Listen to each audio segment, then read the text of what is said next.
Eureka! Nous allons voir ensemble comment poser des cornières anti-effraction. Voici les différentes étapes à suivre.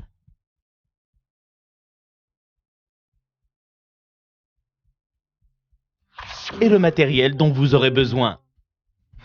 Une clé à tube, une équerre de menuisier, un feutre, un marteau, un mètre-ruban, une meuleuse, une perceuse, un pointeau, une scie à métaux et enfin des tréteaux.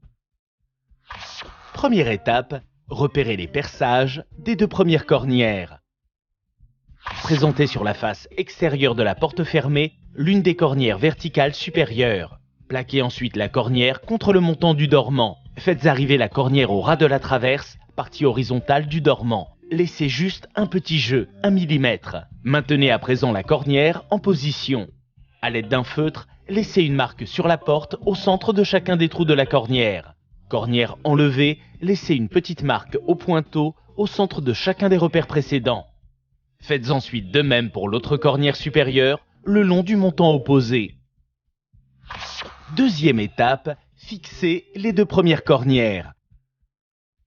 Si vous ne pouvez pas dégonder la porte, ouvrez-la et percez à main levée, en veillant à rester bien perpendiculaire à la porte. Dans tous les cas, en fin de perçage, ralentissez la vitesse de l'outil et la pression exercée sur lui pour éviter d'éclater le parement, face intérieure de la porte. Percez en série tous les trous repérés. Sachez que le diamètre des trous à percer correspond à celui des boulons, généralement 6 mm. Utilisez une mèche à bois ou un foret à métaux. Disposez ensuite les deux cornières et boulonnez-les à leur place.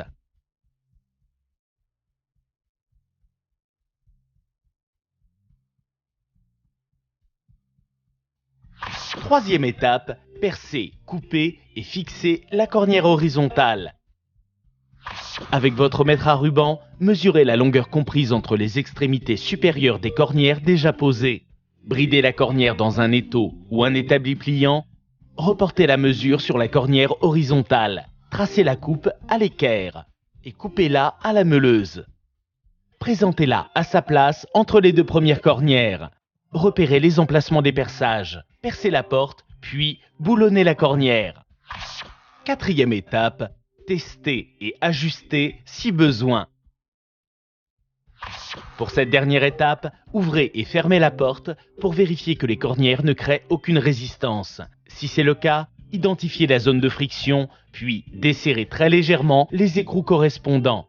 Porte ouverte, frappez quelques coups derrière l'aile de la cornière avec un marteau lourd ou une massette. Inutile de frapper fort, le poids de l'outil suffit. Pour terminer, bloquez ensuite les écrous. Et voilà, et maintenant c'est à vous de jouer. Sur Eureka.fr, vos questions sont entre de bonnes mains.